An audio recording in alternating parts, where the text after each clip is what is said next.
C'eravamo tanto amati per un anno e forse più. C'eravamo poi lasciati, non ricordo come fu. Ma una sera ci incontrammo per fatal combinazione, perché insieme riparammo per la pioggia in un portone. Elegante nel suo velo, con un bianco cappellin, dolci gli occhi suoi di cielo, sempre mesto il suo visir. Ed io pensavo ad un sogno lontano, a una stanzetta ad un ultimo piano, quando d'inverno al mio cuore si stringeva. Come pioveva, come pioveva. Come stai, le chiesi a un tratto, bene grazie, disse tu.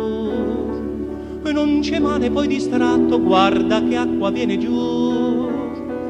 Che mi importa se mi bagno, tanto a casa devo andare. Ho l'ombrello, t'accompagno, grazie, non ti disturbar.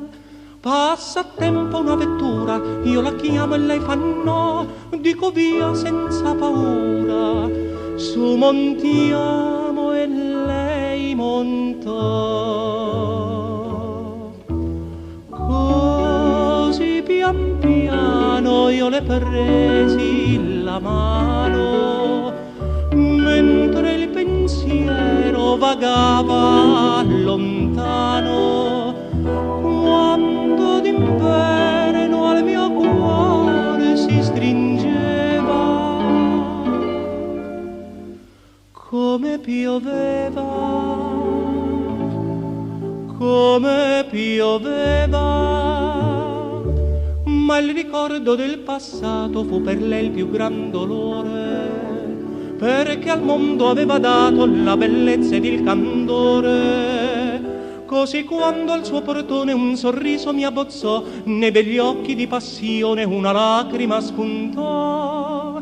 Io non l'ho più riveduta, se è felice chi lo sa, ma se ricca o se perduta, ella ogni rimpiangerà.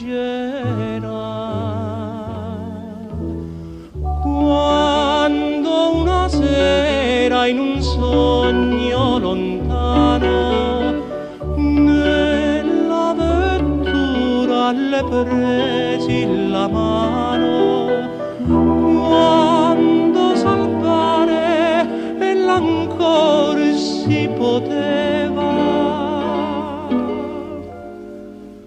come pioveva, così piangeva.